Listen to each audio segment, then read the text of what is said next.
பிதா, குமாரன், பரிசுத்த ஆவியின் திரியேக நாமத்தினாலே ஆமேன். அன்புக்குரிய தேவ ஜனமே, இந்த மனமகிழ்ச்சியின் பொங்கல் அறுவடையின் நாளில் உங்களை வாழ்த்துவதில் நான் அதிக மகிழ்ச்சி அடைகிறவனாய் காணப்படுகிறேன். கிறிஸ்துவுக்குள் அருமையான தேவனுடைய ஜனமே, தேவனாகிய கர்த்தர் இஸ்ரவேல் ஜனங்கள் கானான் தேசத்தை சுதந்தரித்த நாளிலே நீங்கள் அந்த தேசத்தில் விதையை விதைத்து வருகிறதான விளைச்சலின் முதல் பலனை எனக்கு படைக்க வேண்டும் என்று அவர் இஸ்ரவேல் ஜனங்களுக்கு ஒரு கட்டளையாக பிறப்பிக்கிறவராய் காணப்படுகிறார். இந்த நாட்களிலும் கூட ஒருவேளை நாம் விவசாயத்தை கைவிட்ட நிலையிலே காணப்பட்டிருக்கலாம்.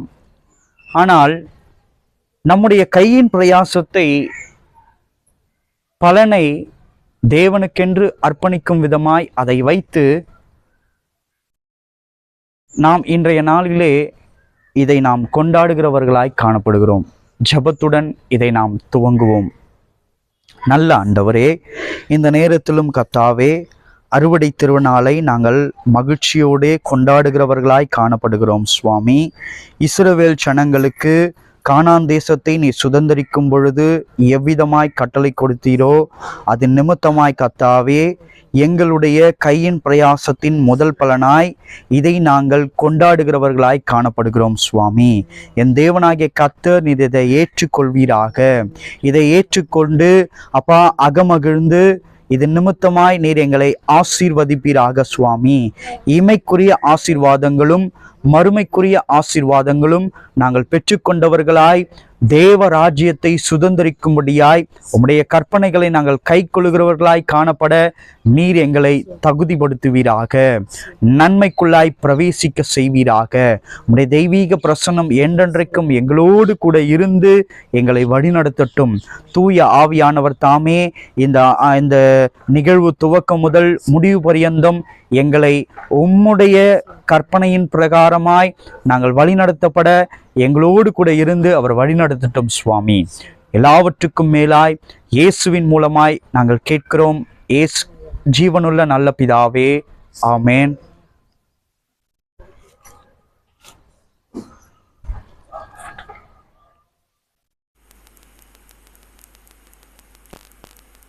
பிதா, குமாரன், பரிசுத்த ஆவியின் நாமத்தினாலே ஆமேன்.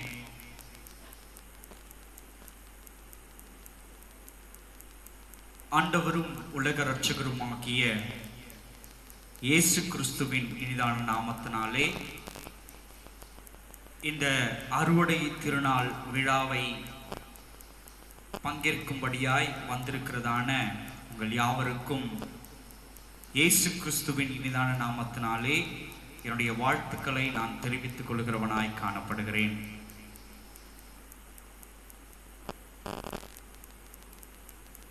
கிறிஸ்துவுக்குள் அருமையான தேவனுடைய ஜனமே, இந்த அறுவடையின் திருநாளின் மனமகிழ்ச்சியான நாளிலே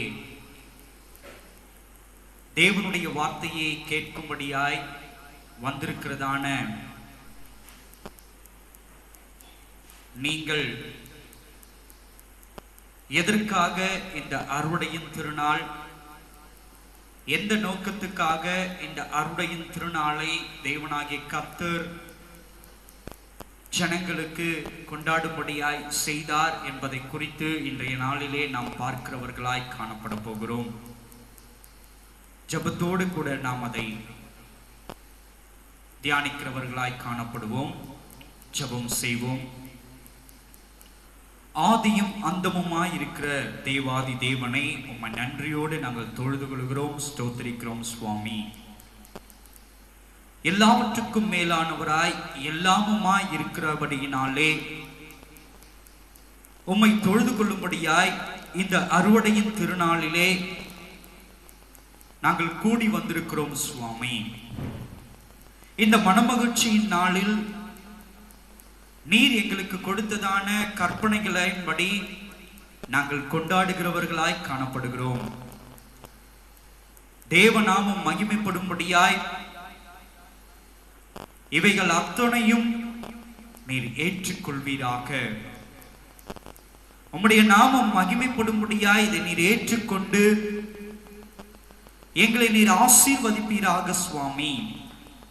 இமைக்குரிய ஆசீர்வாதத்தினாலும் மறுமைக்குரியதான ஆசீர்வாதத்தினாலும் அப்பா நாங்கள் பெற்றுக்கொண்டவர்களாய் அதை நாங்கள் சுதந்திரித்துக் கொண்டவர்களாய் காணப்பட நீர் எங்களை தகுதிப்படுத்துவீராக. எல்லாவற்றுக்கும் மேலாய் தேவ சமாதானத்தை நாங்கள் பெற்றுக்கொள்ளும்படியாய் அருள்நாதர் இயேசு கிறிஸ்துவின் நாமத்தின் மூலமாய் வேண்டிக் கொள்கிறோம் எங்கள் ஜீவனுள்ள நல்ல பிதாவே, ஆமென். கிறிஸ்துவுக்குள் அருமையான தேவனுடைய ஜனமே, இந்த நேரத்திலும் நாம் தியானிக்கும்படியாய் தெரிந்து கொள்ளப்பட்டதான வேத பகுதி 1 கொரிந்தியர் 3ஆம் அதிகாரம் 7ஆம் வசனத்திலிருந்து நாம் இன்றைக்கு தியானிக்கிறவர்களாய் காணப்பட போகிறோம். 1 கொரிந்தியர் 3ஆம் அதிகாரம் 7ஆம் வசனம். நாம் இன்றைக்கு தியானிக்கும்படியாய் தெரிந்து கொள்ளப்பட்டதான தலைப்பு தேவனின் தோட்டத்தில் விளையச் செய்கிறவர் தேவனே. தேவனின் தோட்டத்தில் விளையச் செய்கிறவர் தேவனே என்கிறதான தலைப்பின் கீழாக நாம் இன்றைக்கு தியானிக்கிறவர்களாய் காணப்பட போகிறோம். வாசிப்போம். 1 கொரிந்தியர் 3ஆம் அதிகாரம் 7ஆம் வசனம். அப்படி இருக்க நடுகிறவனாலும் ஒன்றுமில்லை, நீர் பாய்ச்சுகிறவனாலும் ஒன்றுமில்லை, விளையச் செய்கிற தேவனாலே எல்லாம் ஆகும் என்று அப்போஸ்தலனாகிய பவுல் இங்கு கொரிந்தியருக்கு எழுதும் பொழுது அவர் இவ்விதமாய் குறிப்பிடுகிறவராய் காணப்படுகிறார். அவர் வேறொரு காரணத்துக்காக இவைகளை சொல்லி இருந்தாலும் கூட இவைகளின் சாராம்சத்தை குறித்து அதனுடைய தன்மையை குறித்து நாம் இதை ஆராய்ந்து பார்க்கிறவர்களாய் காணப்படுவோமானால் இங்கே சொல்லப்பட்டிருக்கிறதான காரியம் எப்படி சொல்லப்பட்டிருக்கிறது?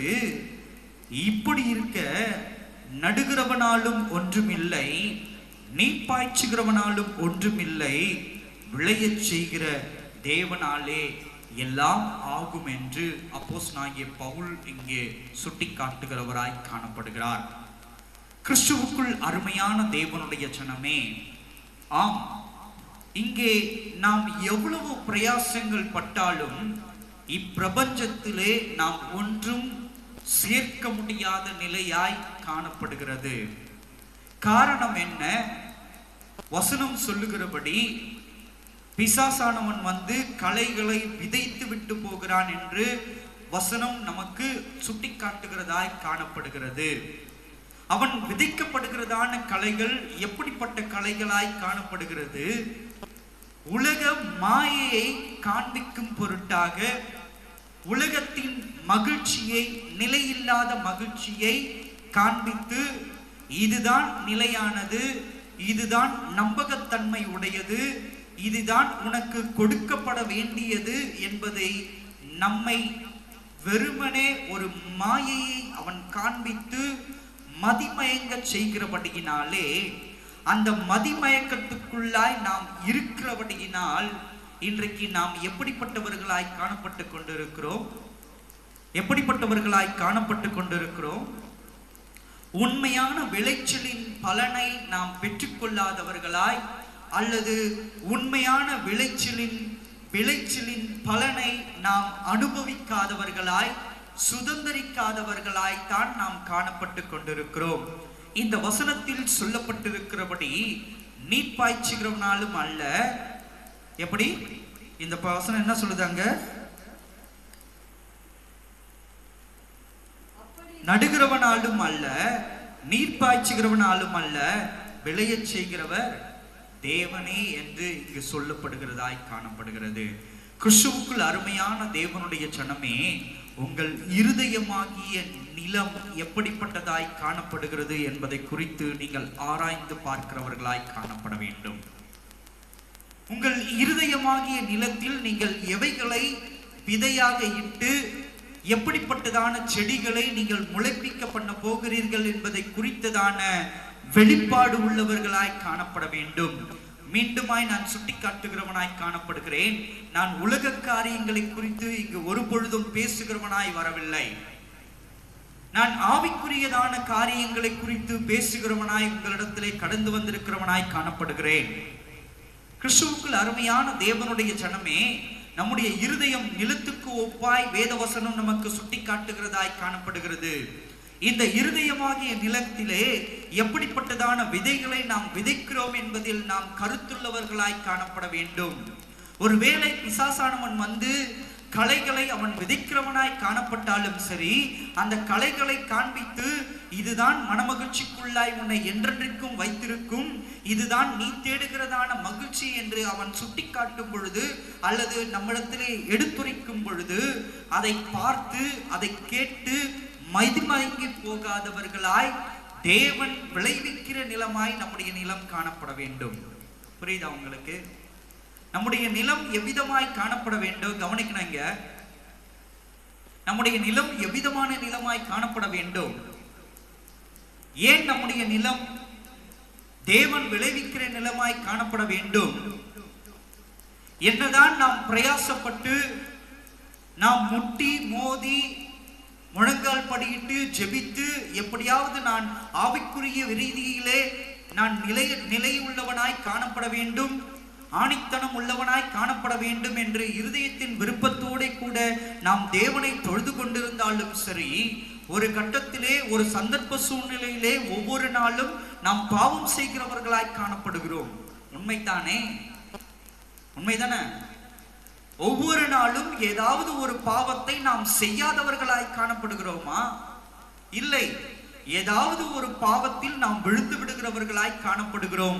பிசாசு விதைக்கிறதான அந்த மாய கலைகளை நம்பி நாம் அதை என்ன பண்றோம்? செய்து விடுகிறவர்களாய் காணப்படுகிறோம். நன்றாய் அறிந்து கொள்ள வேண்டும். கிறிஸ்துவுக்குள் அருமையான தேவனுடைய ஜனமே, நீங்கள் நீர் பாய்ச்சினாலும் சரி, நீங்கள் நிலத்தை பண்படுத்தினாலும் சரி, தேவன் உங்கள் நிலத்தில் அவர் விளையச் செய்கிறவராய் இருப்பாரானால், தேவனாகிய கர்த்தர் உங்கள் இருதயமாக நிலத்திலே நல்ல செடிகள் விளையும்படியாய் செய்ய அவர் வல்லமை உள்ளவராய் இருக்கிறார்.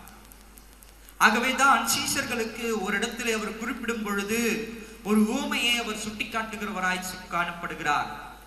வழியருகே விதைக்கப்படுகிறதான விதை, முள்ளுள்ள இடங்களில் விதைக்கப்படுகிறதான விதை, கற்பாறையின் இடத்திலே விதைக்கப்படுகிறதான விதை, நல்ல நிலத்தில் விதைக்கப்படுகிறதான விதை என்று 4 இடங்களிலே விதைக்கப்படுகிறதான விதைகளை குறித்து அவர் பேசுகிறவராய் காணப்படுகிறார்.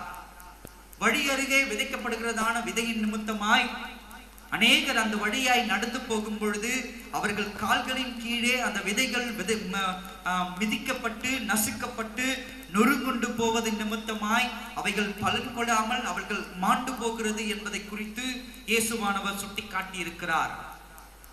முள்ளுள்ள இடங்களில் விதைக்கப்பட்டதான அந்த விதை அது வளர்ந்து நாளடைவிலே அவைகள் பலன் கொடுக்க முடியாதபடிக்கு முட்கள் அவைகளை நெருக்குகிறபடியினாலே முட்களினால் சிக்குண்டு அவைகள் பலன் கொடுக்க முடியாமல், பலனை பிரதிபலிக்க முடியாமல் அவைகளும் மாண்டு போகிறது என்பதை குறித்து இயேசுவானவர் சுட்டி காட்டுகிறவராய் காணப்படுகிறார்.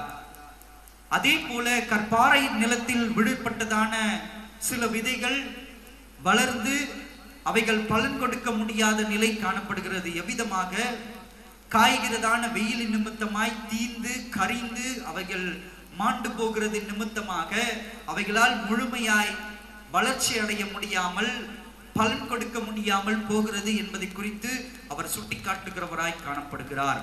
ஆனால் 4வது நிலமாக நல்ல நிலத்தில் விதைக்கப்பட்டதான விதை தேவனுடைய நிலமாய் இருக்கிறபடியினாலே, தேவன் விளையச் செய்கிறதான நிலமாய் இருக்கிறபடியினாலே அந்த நிலத்தில் விதைக்கப்பட்டதான விதைகள் எப்படிப்பட்டதாய் காணப்படுகிறது? 30, 60, 100 பலன் கொடுக்கத்தக்கதான பலனை அவைகள் கொடுக்கும் என்று இயேசுவானவர் சுட்டி காட்டுகிறவராய் காணப்படுகிறார் சீஷர்களிடத்திலே. கிறிஸ்துவுக்குள் அருமையான தேவனுடைய ஜனமே, இன்றைக்கு நீங்கள் சற்று ஆராய்ந்து பாருங்கள்.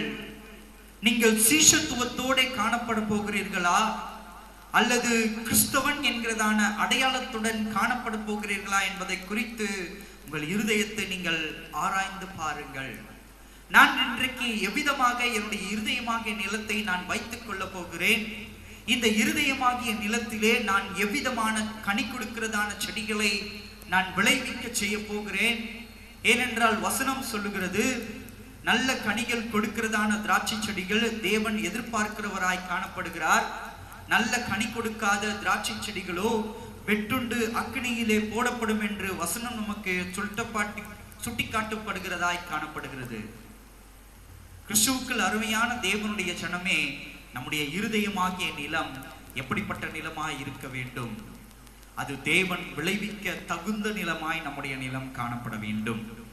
ஒருவேளை நம்முடைய இருதயம் தேவன் விளைவிக்கப்படத்தக்க தகுந்தது அல்லாமல் நாமவே சுயமாய் முயற்சி செய்து நம்முடைய இருதயமாகிய நிலத்திலே ஏதாவது ஒரு பயிர் வகைகளை போட்டு விதைகளை போட்டு முளைப்பித்து விடலாம் என்று பிரயாசப்பட்டு கொண்டிருக்கிறோமா என்று பார்ப்போமானால், அப்படிப்பட்ட பிரயாசங்கள் இருக்குமானால் அவைகள் வீணான காரியமாயிருக்கிறது, விருதாவான காரியமாயிருக்கிறது என்று வசனம் நமக்கு தெளிவாய் எடுத்துரைக்கிறதாய் காணப்படுகிறது. அப்போ நம்முடைய இருதயமாகிய நிலம் எப்படிப்பட்டதாய் காணப்பட வேண்டும்? தேவன் விளைவிக்க கூடியதான நல்ல நிலமாய் நம்முடைய இருதயமாகிய நிலம் காணப்பட வேண்டும். தேவன் விளைவிக்க கூடியதான இருதயத்தின் நிலமாய் எப்படி இருக்கும்? விசுவாசம் எந்த இருதயத்தில் காணப்படுகிறதோ, ஆணித்தனமான விசுவாசம் எந்த இருதயத்தில் காணப்படுகிறதோ, அந்த இருதயத்தின் நிலம் தேவன் விளைவிக்க கூடியதான இருதயத்தின் நிலமாய் காணப்படும். அல்லேலூயா, அல்லேலூயா. இப்படிப்பட்டதான இருதயத்தின் நிலம் யாரிடத்திலே காணப்பட்டது? ஆபிரகாம் இடத்திலே இப்படிப்பட்டதான இருதயத்தின் நிலமாய் காணப்பட்டது. ஆகவேதான் இயேசுவானவர் சொல்லுகிறார், இப்படிப்பட்டதான விசுவாசத்தை நான் யாரிடத்திலேயும் கண்டதில்லை என்று. ஆபிரகாமை பார்த்து சொல்லுகிறவராய் காணப்படுகிறார். ஏன்? அவன் விசுவாசத்தின் தகப்பனாய் இருந்தான். எப்படிப்பட்டதான விசுவாசத்தின் தகப்பனாய் அவன் காணப்பட்டான்? காணப்படாத ஒன்றை, பார்க்காத ஒன்றை அவன் நான் பார்ப்பேன் என்று நம்பினவனாய் காணப்பட்டான். நிச்சயமாய் ஒரு நாளில் நான் சுதந்தரிப்பேன் என்று அவன் நம்பினவனாய் காணப்பட்டான். ஆகவே தான் அவன் விசுவாசத்துக்கு தகப்பனாக்கப்பட்டான். தேவன் நிமித்தமாய் அவன் இருதயம் தேவன் விளைவிக்க செய்கிறதான நல்ல இருதயமாய் இருந்தபடியினால் தான் அவன் இருதயத்தில் விசுவாசித்தவைகளை அவன் கண்களின் நிமித்தமாய் அவன் காண்கிறான் என்று வேதம் நமக்கு எடுத்துரைக்கிறது. அப்படிதானே? அவன் எதை விசுவாசித்தானோ அதைத்தான் அவனுடைய கண்கள் பார்த்தது, அதைத்தான் அவனுடைய சரீரங்கள் சுதந்திரித்துக் கொண்டது. வசனம் சொல்லுகிறது, பூமி தாங்கக்கூடாத மட்டும் ஆபிரகாமுடைய ஐஸ்வர்யம் இருந்தது என்று வசனத்தின் வாயிலாக நாம் அறிந்து கொள்ளுகிறவர்களாய் காணப்படுகிறோம். இப்ப யோசிச்சு பாருங்க, நம்முடைய இருதயமாகிய நிலம் எப்படிப்பட்ட நிலையில் காணப்படுகிறது என்று சற்று யோசித்து பாருங்கள், சற்று நிதானித்து அறிந்து பாருங்கள். நாம் எத்தனையோ வருடங்கள் கிறிஸ்துவை அறிந்தவர்களாய் காணப்படுகிறோம். அநேகர் தலைமுறையாக வழி வழியாக கிறிஸ்துவை நான் பின்பற்றுகிறேன், நான் கிறிஸ்துவுக்குள்ளாய் இருக்கிறேன், நான் கிறிஸ்தவனாய் இருக்கிறேன் என்று சொல்லிக் கொள்ளுகிறவர்களாய் காணப்படுகிறோம். கிறிஸ்துவுக்குள் அருமையான தேவனுடைய ஜனமே, வெறுமனே நான் கிறிஸ்துவுக்குள்ளானவன், நான் கிறிஸ்தவன் என்று சொல்லிக் கொள்வதில், பெருமை பாராட்டிக் கொள்வதில் எந்த பிரயோஜனமும் அல்ல. இருதயமாகிய நிலம் தேவன் விளைவிக்க கூடியதான நிலமாய் இருக்கிறதா என்பதை குறித்து நீங்கள் ஆராய்ந்து பார்க்கிறவர்களாய் காணப்பட வேண்டும். அதுதான் இங்கு முக்கியமாய் காணப்பட வேண்டும். நம்முடைய இருதயமாகிய நிலம் எவ்விதமாய் காணப்படுகிறது என்பதுதான் இங்கு முக்கியம்.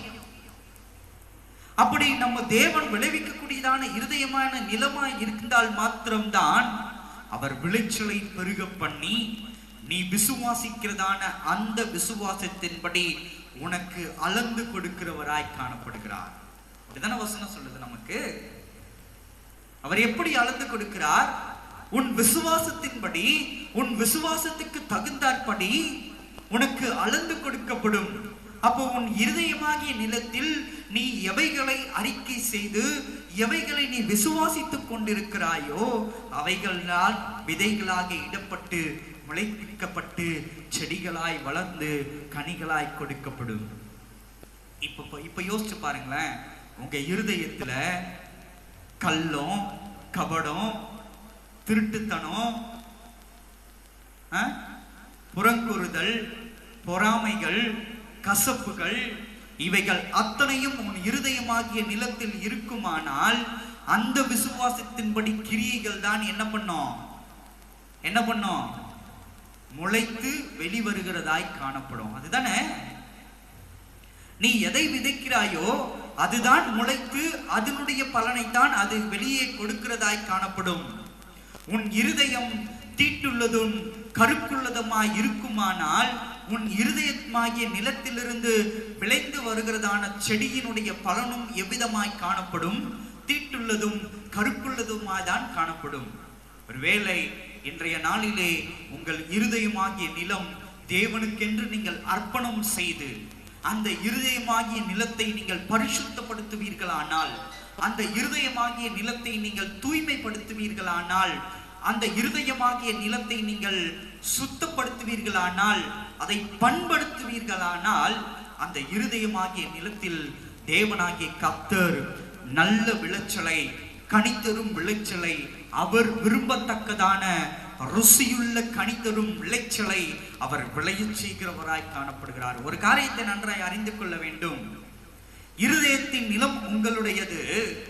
அதில் விதைவிக்க போகிறவர் தேவனாகிய கர்த்தர், விதையை போட போகிறவர் தேவனாகிய கர்த்தர், அந்த விளைச்சலை பண்படுத்த போகிறவர் தேவனாகிய கர்த்தர், அந்த விளைச்சலின் பலனை எடுக்க போகிறவர் தேவனாகிய கர்த்தர், அந்த பலனை எடுத்து புசித்து மகிழ போகிறவரும் தேவனாகிய கர்த்தர். அதுதான் வசனம் நமக்கு எடுத்துரைக்கிறது. எந்த செடிகள் நல்ல கனிகளை கொடுக்கும் என்று நான் ஆவலாய் உற்று நோக்குகிறவனாய் காணப்படுகிறேன் என்று தேவனாகிய கர்த்தர் சொல்லுகிறார். அவர் பூமி எங்கும் சுற்றி பார்க்கிறார், ஒரு செடியும் நல்ல கனி கொடுக்க இல்லாமல் இருக்கிறது என்பதில் விசனப்படுகிறவராய் காணப்படுகிறார். நான் எதிர்பார்க்கக்கூடியதான செடிகள் ஒன்றும் நல்ல கனிகளை கொடுக்கவில்லையே என்று அவர் வேதனைப்படுகிறவராய்த்தானே காணப்படுகிறார். எத்தனை காலங்கள் அவர் வேதனைப்பட்டு கொண்டே இருப்பார்?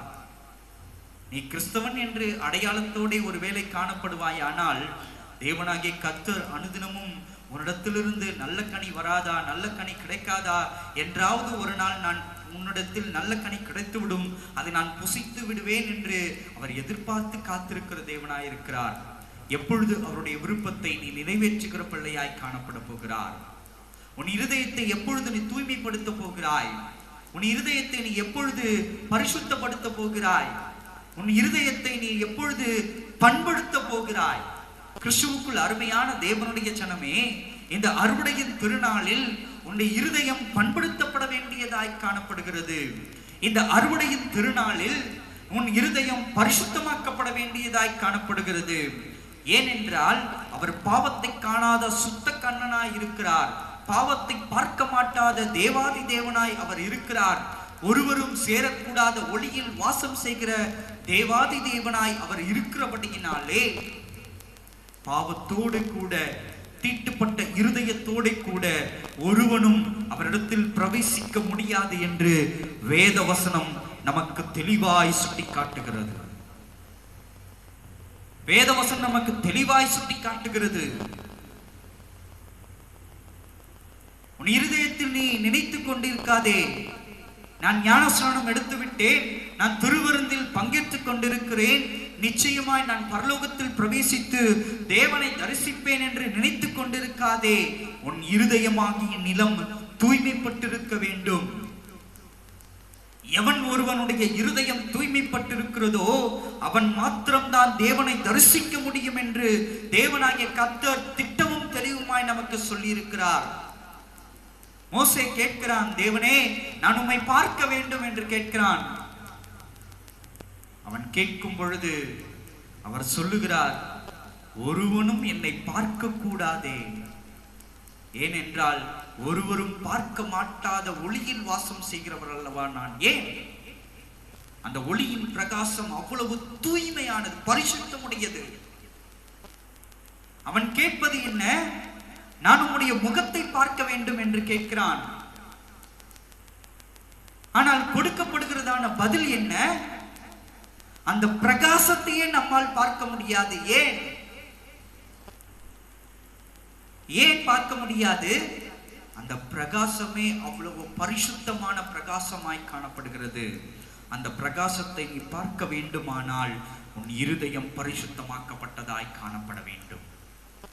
உன் இருதயம் தீட்டுப்பட்டு இருக்குமானால், உன் இருதயம் கலங்கப்பட்டிருக்குமானால், உன் இருதயம் கடினமுடையதாய் காணப்படுமானால் ஒரு பொழுதும் இந்த இருதயத்தோட கூட தேவனை நீ தரிசிக்க முடியாது. ஒரு வசனத்தை கூட நாம் எடுத்து வாசிப்போம். எபிரேயர் 6:7 நாம் வாசிப்போம்.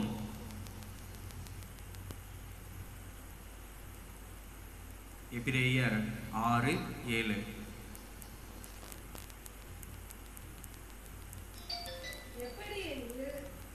எப்படியெனில்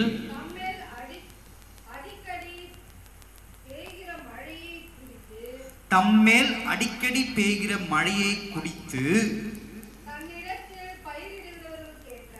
தன்னிடத்தில் பயிரிடுகிறவர்க்கேற்ற பயிரை முளைப்பிக்கும் நிலமானது தேவனால் ஆசீர்வாதம் பெறும் என்று இங்கே அப்போஸ்தலனாகிய பவுல் சுட்டி காட்டுகிறார். அவர் எவ்விதமாக அவர் சுட்டி காட்டுகிறார்? தன்மேல் அடிக்கடி பெய்கிற மழையை குடித்து தன்னிடத்தில் பயிரிடுகிறவர்களுக்கு ஏற்ற பயிரை முளைப்பிக்கும் நிலமானது தேவனால் ஆசீர்வாதம் பெறும். அப்போ உன்னுடைய இருதயமாகிய நிலம் எப்படிப்பட்டதாய் காணப்பட வேண்டும்? முதலாவது தன்மேல் அடிக்கடி பெய்கிற மழையை குடித்து தன்னிடத்தில் பயிரிடுகிறதுக்கு ஏற்ற நிலமாய் காணப்பட வேண்டும். அல்லேலூயா, அல்லேலூயா. உன் இருதயத்தின் மீது தேவன் பெய்ய பண்ணுகிறதான மழை உன் இருதயமாகிய நிலத்தை நினைக்கக்கூடியதாய் இருக்க வேண்டும். உழவர்கள்லாம் எதை எதிர்பார்த்துட்டு இருப்பாங்க? விவசாயிகள் எதை எதிர்பார்த்திருப்பாங்க? வானத்தை நோக்கி அண்ணாந்து பார்க்கிறவர்களாய் காணப்படுவார்கள். எதற்கு?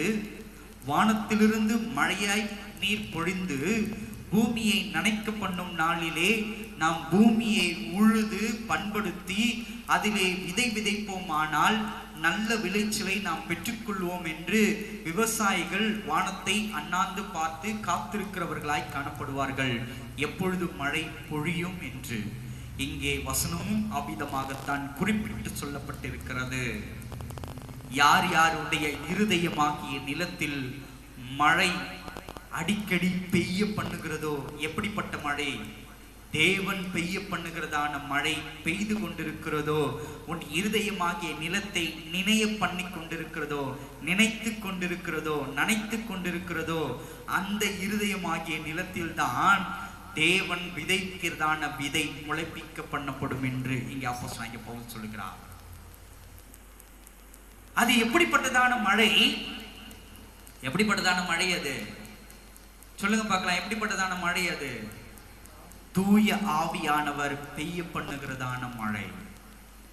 எவன் ஒருவன் தனிமையில் தேவனுடைய நாமத்தை தொழுது கொள்ளுகிறானோ, எவன் ஒருவன் தனிமையில் தேவனோடு கூட ஐக்கியம் கொள்ளுகிறானோ, அவன் இருதயத்தில் மழை பொழியத்தக்கதான ஒரு சமாதானம் அவனுக்கு கிடைக்கப்படும். இன்றைய காலகட்டத்தில் இந்த தனிமையின் ஜெபமே இல்லாத நிலையாய் காணப்படுகிறது. அதிகாலையில் தேவனை தொழுது கொள்ள வேண்டும் என்று வசனம் நமக்கு எடுத்துரைக்கிறது. ஆனால் நம்மிடத்திலே காணப்படுகிறது என்ன? அதிகாலையில் தேவனை தொழுது கொள்ள முடியாத நிலை காணப்படுகிறது. ஏன்? காரணம் என்ன? இதை குறித்துதான ஒரு நிருபசாரணம் நம்ம இருதயத்தில் காணப்படுகிறபடியினால், அந்த வசனத்தை குறித்துதான ஒரு நிர்விசாரணம் நம்மிடத்திலே காணப்படுகிறது. அந்த நிர்விசாரணத்தின் நிமித்தமாகத்தான் நாம் என்ன பண்றோம்?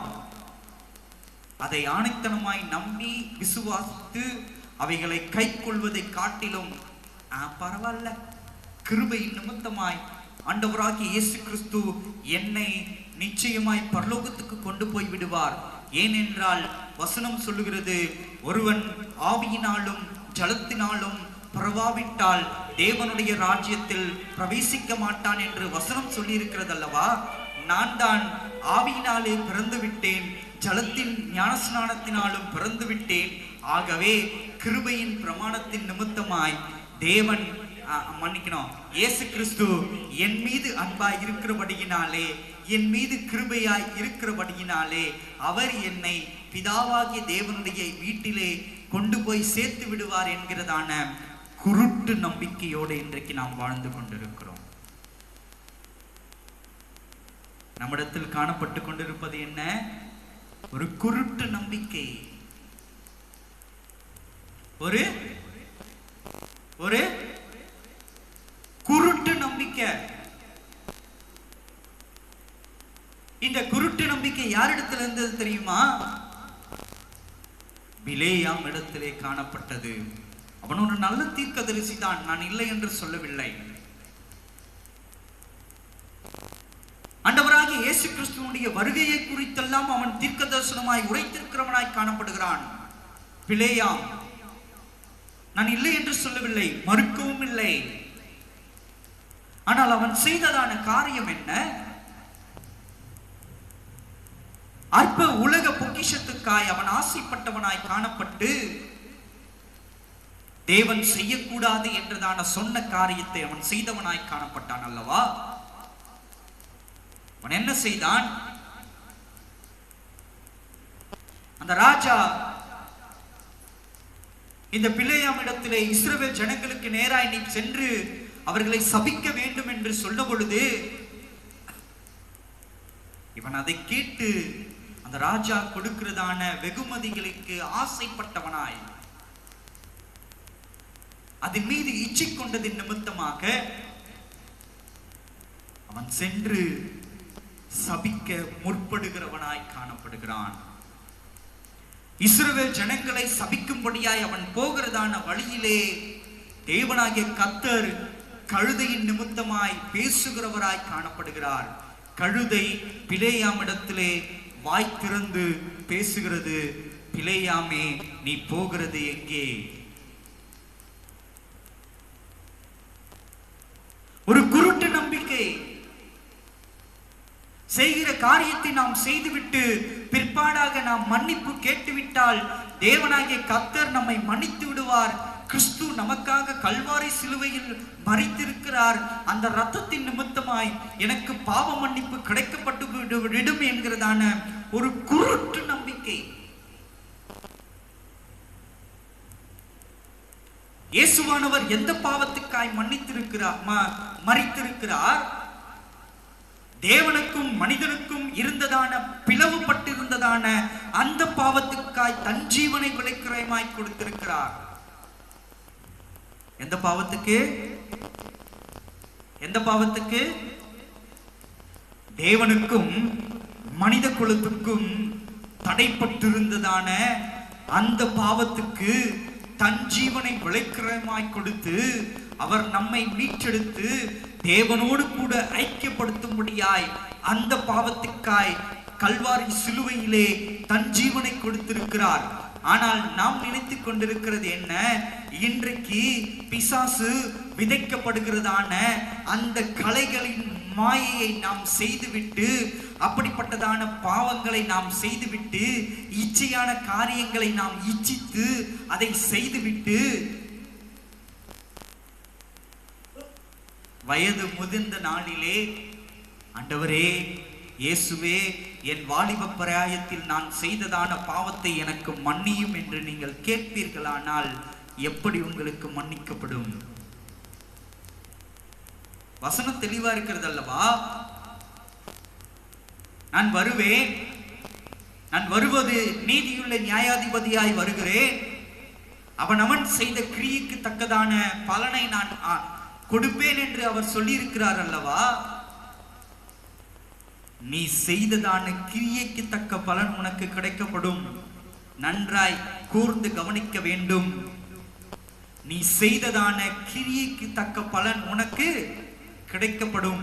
நீ நன்மையை விதைத்திருப்பாயானால் அதற்குரியதான நன்மையின் பலனை பெற்றுக்கொள்வாய். நீ தீமையை விதைத்திருப்பாயானால் அதற்குரியதான தீமைக்கு ஏற்ற பலனை நீ பெற்றுக்கொள்வாய். அவனவனுடைய கிரியைக்கு தகுந்ததான பலன் கிடைக்கப்படும். வசனம் தெளிவா இருக்கு. இன்னைக்கு செய்யறதெல்லாம் செஞ்சுட்டு வாலிப பிராயத்துல நான் ஆடுற ஆட்டத்தெல்லாம் ஆடி விட்டு என் வயது முதிர்ச்சி அடைந்த பிறகு நான் கடவுளுடைய பாதத்தில் விழுந்து, கடவுளே என்னை மன்னிச்சு ஏற்றுக்கொள்ளும் என்று நான் மன்னிப்பு கேட்டால் என்னை மன்னித்து விடுவார் என்கிறதான குருட்டு நம்பிக்கை உங்களிடத்தில் இருக்குமானால் இன்றோடு அதை களைய பண்ணுங்கள். இன்றோடு அவைகளை களைய பண்ணுங்கள். வசனம் சொல்லுகிறது, அவர் யாரை முன்குறித்தாரோ அவர்கள் அல்லாமல் ஒருவனும் தேவனுடைய ராஜ்யத்தில் பிரவேசிக்க மாட்டான் என்று திட்டமும் தெளிவுமாய் சொல்லப்பட்டிருக்கிறது. கிறிஸ்துவுக்குள் அருமையான தேவனுடைய ஜனமே, இன்றைக்கு உன்னுடைய இருதயமாகிய நிலத்தை நீ பண்படுத்தி, இன்றைக்கு உன்னுடைய இருதயமாகிய நிலத்தை நீ பரிசுத்தப்படுத்தி, இன்றைக்கு உன்னுடைய இருதயமாகிய நிலையை நீ தூய்மைப்படுத்தி, அந்த நிலத்தில் தேவனாகிய கர்த்தர் விதைக்கிறதான விதை விதைக்கப்பட்டு முளைத்து செடியாய் வளர்ந்து அவைகள் கனி கொடுக்கிறதான கனியை புசிக்கும் பொழுது தேவனாகிய கர்த்தர் உன்னை அங்கீகரிக்கிறவராய் காணப்படுவார். அல்லேலூயா, அல்லேலூயா, அல்லேலூயா. அப்போ உன் இருதயத்தின் நிலம் எப்படிப்பட்டதாய் காணப்பட வேண்டும்?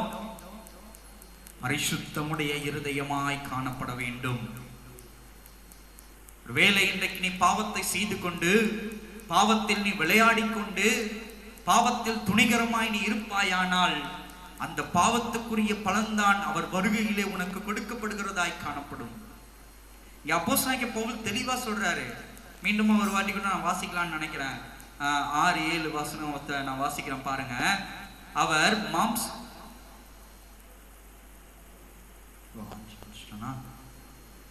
எப்படி எனில் தன்மேல் அடிக்கடி பெய்கிற மழையை குடித்து தன்னிடத்தில் பயிரிடுகிறேற்ற பயிரை,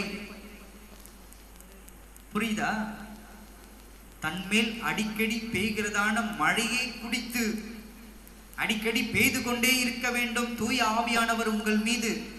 அப்படி பெய்து கொண்டே இருக்கிறதான மழையை நீங்கள் பருகுகிறவர்களாய் காணப்பட வேண்டும். அந்த நிலம் எப்படி நீர் படும் பொழுது உறிஞ்சி எடுத்துக்கொள்ளுகிறதோ அதுபோல தூய ஆவியானவர் உங்கள் மீது பெய்ய பெய்ய பெய்ய அந்த தூய ஆவியானவரை நீங்கள் உறிஞ்ச உறிஞ்ச உறிஞ்ச நீங்கள் பரிசுத்தமாக்கப்பட்டு கொண்டே இருப்பீர்கள். அப்படி பரிசுத்தமாக்கப்பட்டு ஒவ்வொரு நாளும் பரிசுத்தமாக்கப்பட்டு ஒரு நாள் வரும், அந்த நாளில் தேவனோடு கூட நாம் எடுத்துக்கொள்ளுகிற தகுதியுள்ளவர்களாய் மாற்றப்பட்டிருப்போம். அல்லேலூயா. இதைதான் அப்போஸ்தலனாகிய பவுல் சொல்லுகிறார், நான் அனுதினமும் ரட்சிக்கப்பட்டு கொண்டே இருக்கிறேன் என்று. அப்போஸ்தலனாகிய பவுல் என்ன சொல்றாரு? நான் டெய்லி ரட்சிக்கப்பட்டு கொண்டிருக்கிறேன். இன்றைக்கு நாம் சொல்லுவது என்ன? நான் ரட்சிக்கப்பட்டு விட்டேன். எப்போ? என்னைக்கோ ஒரு நாள் ரட்சிக்கப்பட்டு விட்டு மறுநாளே நம்ம என்ன பண்ணிட்டோம்? பாவத்துக்குள்ளே பிரவேசித்து விட்டோம். அப்படியானால் நீ பட்ட ரட்சிப்பு போய்விட்டது. நீ பெற்றுக்கொண்ட ரட்சிப்பு போய்விட்டது. ஒவ்வொரு நாளும் உன்னை புதுப்பித்துக் கொண்டே இருக்க வேண்டியது கட்டாயமாக்கப்பட்ட ஒரு விஷயம். ஒவ்வொரு நாளும் நீ ரட்சிக்கப்பட்டு கொண்டே இருப்பது கட்டாயமாக்கப்பட்ட விஷயமாய் காணப்படுகிறது. ஒவ்வொரு நாளும் பரிசுத்த ஆவியானவர் உன் இருதயமாகிய நிலத்தில் பெய்து கொண்டே இருக்க வேண்டியது நிச்சயமாக்கப்பட்ட ஒரு காரியமாயிருக்கிறது. யார் ஒருவருடைய இருதயமாகிய நிலத்தில் ஒவ்வொரு நாளும் தூய ஆவியானவர் நிரப்பிக்கொண்டே இருக்கிறாரோ அந்த நிலம்தான் ஒரு நாளில் கனி கொடுக்கிற நிலமாய் மாற்றப்பட்டிருக்கும். அந்த கனியை தேவனாகிய கர்த்தர் புசித்து அகமகிழ்ந்தவராய் அங்கீகரிக்கிறவராய் காணப்படுவார், தேவனை தரிசிக்கும்படியாய். அல்லேலூயா, அல்லேலூயா. நாம் ஒரு வசனத்தை நாம் வாசிப்போம். சங்கீதம் 65:9 நாம் வாசிப்போம்.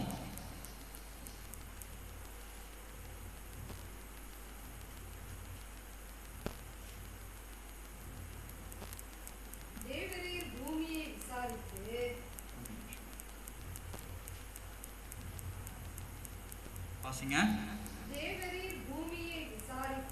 தேவரீர் பூமியை விசாரித்து அதற்கு நீர் பாய்ச்சுகிறீர். தண்ணீர் நிறைந்த தேவ நதியினால் அதை மிகவும் செழிப்பாக்குகிறீர். இப்படி நீர் அதை திருத்தி அவர்களுக்கு தானியத்தையும் விளைவிக்கிறீர்.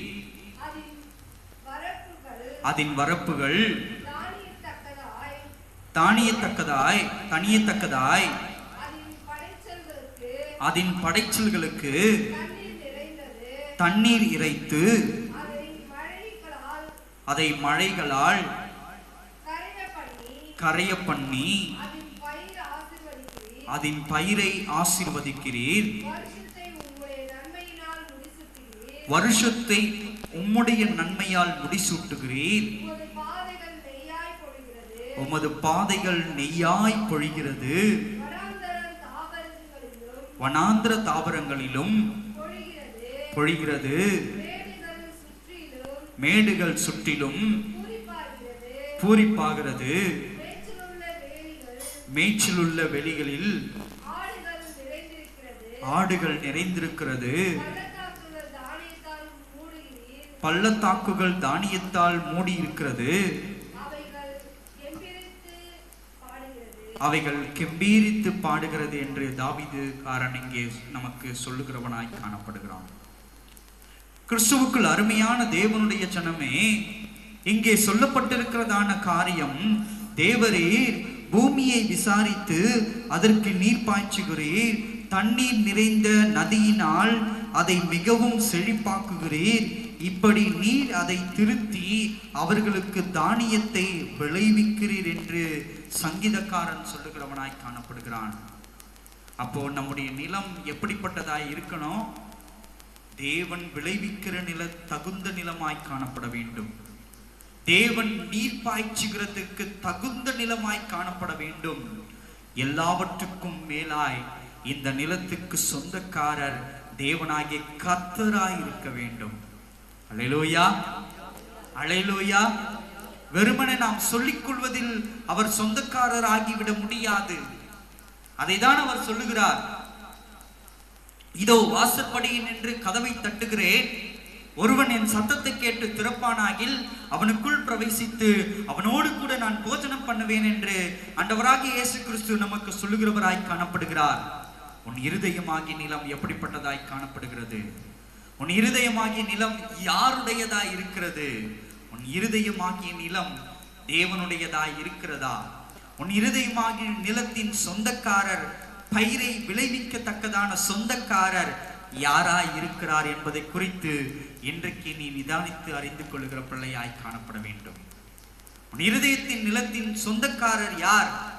நீ யாருக்கு விளைக்கிரயமாய் அதை கொடுத்திருக்கிறாய்? தேவனாகிய கர்த்தருக்கு அதை விளைக்கிரயமாய் கொடுத்திருக்கிறாயா, அல்லது பிசாசுவுக்கு உன் இருதயமாகிய நிலத்தை நீ விளைக்கிரயமாய் கொடுத்திருக்கிறாயா என்பதை குறித்து நீதான் ஆராய்ந்து பார்க்க வேண்டும். யாரும் உங்களுடைய இருதயத்தை திறந்து நீ யாருக்கு கொடுத்திருக்கிறன்னு பார்க்க முடியாது. அவன் தான் சோதித்து அறியத்தக்கதாக அவரவர் தன் சோதித்து அறிய வேண்டும். என்னுடைய இருதயத்தை நான் யாரிடத்தில் கொடுத்திருக்கிறேன் என்பதை குறித்து தேவன் விளையத்தக்கதாக நிலத்தமாய் இருக்க தேவனுக்கு நான் கையளித்திருக்கிறேனா, அல்லது பிசாசு விளையத்தக்கதான பிசாசுக்கு நான் கையளித்திருக்கிறேனா என்பதை குறித்து நீங்கள் தான் சோதித்து ஆராய்ந்து பார்க்கிறவர்களாய் காணப்பட வேண்டும். யாரும் கட்டாயப்படுத்தலாம் முடியாது. கட்டாயப்படுத்தி நீ இயேசுக்கு தான் கொடுக்கணும், நீ தேவனுக்கு தான் கொடுக்கணும், யாரும் கட்டாயப்படுத்த முடியாது. அவனுடைய சொந்த விருப்பத்தின்படி தேவன் விளைவிக்க வேண்டுமா அல்லது பிசாசு விளைவிக்க வேண்டுமா என்பது அவனுடைய சொந்த விருப்ப வெறுப்புகளாய் காணப்படுகிறது. அல்லேலூயா, அல்லேலூயா. இப்ப பாருங்க, உங்களுடைய இருதயமாகிய நிலம் நீங்கள் யாருக்கு கையளித்திருக்கிறீர்கள் என்று. நீங்கள் அத்தனை பேரும் கிறிஸ்தவர்கள் தான், நான் இல்லை என்று சொல்லவில்லை, மாற்று கருத்தும் இல்லை எனக்கு. 100% உண்மை. நீங்கள் அத்தனை பேரும் கிறிஸ்துவை ஏற்றுக்கொண்டவர்கள் தான். ஆனால் உங்கள் இருதயம் தேவன் விளைவிக்கக்கூடியதான தகுதியான இருதயமா இருக்கிறதா? தேவனுக்கு நீங்கள் கையளிக்கப்பட்டதான, அவர் சொந்தம் கொண்டாடக்கூடியதான இருதயமா இருக்கிறதா என்பதை நீங்கள் ஆராய்ந்து பார்க்க வேண்டும்.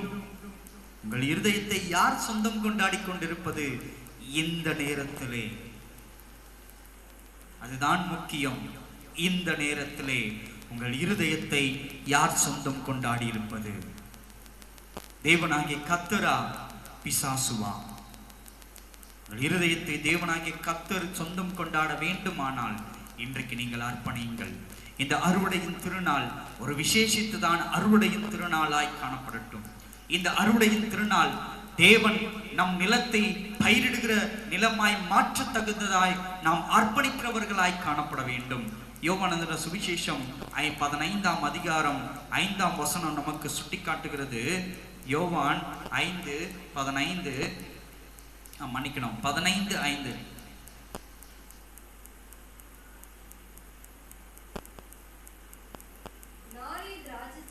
நானே திராட்சை செடி, நீங்கள் கொடிகள். ஒருவன் என்னிலும் நான் அவனிலும் நிலைத்திருந்தால் அவன் மிகுந்த கனிகளை கொடுப்பான். என்னை அல்லாமல் உங்களால் ஒன்றும் செய்யக்கூடாது. கிறிஸ்து, ஆண்டவராகிய இயேசு கிறிஸ்து திட்டமும் தெளிவுமாய் சொல்லியிருக்கிறார். நானே திராட்சை செடி, நீங்கள் யாரு? கொடிகள். ஒருவன் என்னில் நிலைத்திருந்தால் அவன் மிகுந்த கனிகளை கொடுப்பான். அவன் மிகுந்த கனிகளை கொடுப்பான். நீங்கள் இன்றைக்கு யாரில் நிலைத்திருக்கிறீர்கள்? தேவனாகிய கர்த்தர் நீங்கள் பார்க்கும்படியாய் இயேசு கிறிஸ்துவோடு நீங்கள் நிலைத்திருக்கிறவர்களாய் காணப்படுகிறீர்களா? அல்லது பிசாசுவை பார்க்கும்படியாய் பிசாசுவோடு நிலைத்திருக்கிறவர்களாய் காணப்படுகிறீர்களா என்பதை குறித்து நீங்களே தீர்மானம் செய்து கொள்ளுங்கள். நீங்களே தீர்மானம் செய்து கொள்ளுங்கள். இயேசுவோடு கூட நீங்கள் நிலைத்திருப்பீர்களானால், அவர் செடியா இருக்கிறபடியினாலே, உங்கள் இருதயமாகிய நல்ல நிலத்துக்குள் அவர் வந்திருக்கிறபடியினால் நன்றாய் அறிந்து கொள்ள வேண்டும். உங்கள் இருதயமாகிய நல்ல நிலத்தில் அவர் வந்திருப்பாரானால், அந்த விதையான கிறிஸ்து, விதைக்கப்பட்டிருக்கிறதான கிறிஸ்துவின் நிமித்தமாய் செடி முளைப்பிக்கப்பட்டு அதிலிருந்து வெளிவருகிறதான கொடிகளின் நிமித்தமாய் கனி கொடுக்கிறவர்களாய் நம்முடைய சரீரங்கள் இருக்குமானால், அந்த கனியை பறித்து தேவனாகிய கர்த்தர் புசித்து அகமகிழ அடைகிறவராய் நம்மை தேவராஜ்யத்தில் சேர்த்துக் கொள்ள தகுதியாக்குகிறவராய் காணப்படுவார், அங்கீகரிக்கிறவராய் காணப்படுவார். இருதயத்தின் நிலம் எவ்விதமாய் காணப்படுகிறது நிதானித்து அறிந்து கொள்ளுங்கள். கடைசியாய் ஒரு வசனத்தை நாம் வாசிப்போம். மார்க் எழுதின சுவிசேஷம் 4ஆம் அதிகாரம் 20ஆம் வசனம் இவ்விதமாய் நமக்கு சுட்டி காட்டுகிறது. மார்க் 4:20.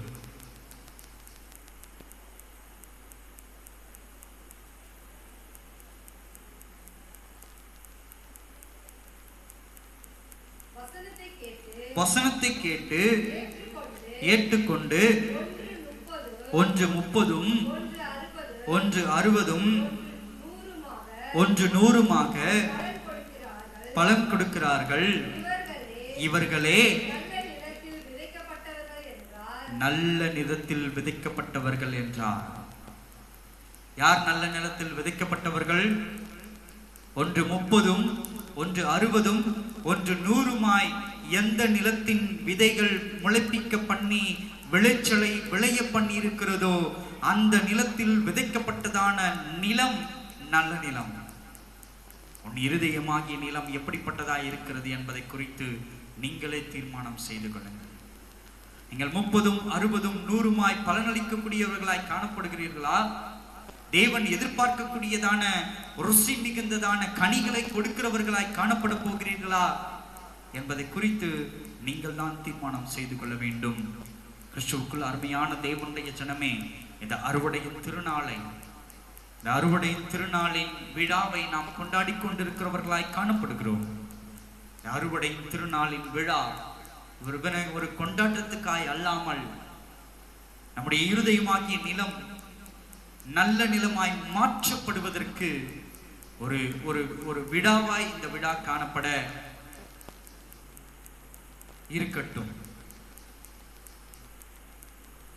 ஒருவேளை இவ்வளவு நாட்கள் நாம் நிர்விசாரணப்பட்டிருப்போமானால் இந்த நேரத்தில் நீங்கள் ஒப்புக் கொடுக்கும் பொழுது தேவனாகிய கர்த்தர் உங்களுடைய இருதயத்தை அங்கீகரித்து கிறிஸ்துவின் நிமித்தமாய் விதைக்கப்படவும், கிறிஸ்துவின் நிமித்தமாய் வளர்ப்பிக்க பண்ணப்படவும், தூய ஆவியானவன் நிமித்தமாய் பிசாசானவனிடத்திலிருந்து பாதுகாக்கப்படவும் அவர் அனுமதி கொடுக்கிறவராய் காணப்படுகிறார். அவர் அனுமதி கொடுக்கும்படியாய் காத்திருக்கிற தேவனாயிருக்கிறார். எப்பொழுது நீ கேட்க போகிறாய் என்பதை குறித்து, என் பிள்ளை எப்பொழுது கேட்கும், நான் ஐஸ்வர்யங்களையும் ஆசீர்வாதங்களையும் கொடுக்க போகிறேன் என்று அவர் காத்திருக்கிற தேவனாயிருக்கிறார். எவைகளை நீ கேட்டு பெற்றுக் கொள்ள போகிறாய்? எவைகளை நீ கேட்டு பெற்றுக் கொள்ள போகிறாய்? இமைக்குரியவைகளையா அல்லது மறுமைக்குரியவைகளையா என்பதை குறித்து நீங்கள் தான் தீர்மானம் செய்ய வேண்டும். ஜெபம் செய்வோம். கிருபையும் இரக்கம் நிறைந்த எங்கள் நல்ல ஆண்டவரே, ஆசீர்வதிக்கப்பட்டதான் இந்த அறுவடையின் திருநாளுக்காக நன்றி செலுத்துகிறோம் கர்த்தாவே. இந்த நாளிலும் சுவாமி அப்பா, எங்களுடைய இருதயங்கள் நல்ல நிலமாய் காணப்பட நீ பரிசுத்தப்படுத்துவீராக ஆண்டவரே. எங்களுடைய இருதயங்கள் ஒரு பொழுதும் தீட்டுப்பட்டதும் கருக்குள்ளதுமாய் இல்லாதபடிக்கு நீதிமானுடைய இருதயமாய் நல்ல நிலமாய் காணப்பட தூய ஆவியானவர் அதை பண்படுத்தவும் அதை தூய்மைப்படுத்தவும் நீர் கிருபை செய்தருளுவீராக சுவாமி. நீ கிருபை செய்தருளுவீராக. உடைய கரத்தில் எங்களுடைய இருதயத்தின் நிலத்தை நாங்கள் அர்ப்பணிக்கிறோம். இயேசு கிறிஸ்துவின் நிமித்தமாய் விதையாய் விதைக்கப்பட்டு செடிகளாய் முளைப்பிக்க பண்ணி கொடிகளாய் நாங்கள் பலன் கொடுக்க, அதை நீர் புசிக்க, அந்த புசிப்பதின் நிமித்தமாய் நீர் எங்களை ஆசீர்வதிக்க கிருபையருளச் செய்வீராக. உம்முடைய கரங்களிலே நாங்கள் எல்லாவற்றையும் அர்ப்பணிக்கிறோம். சாஷ்டாங்கமாய் விழுந்து உம்மை பணிந்து கொள்கிறோம். இயேசுவின் மூலம் கேட்கிறோம் ஜீவனுள்ள நல்ல பிதாவே. ஆமேன். ஆமென்.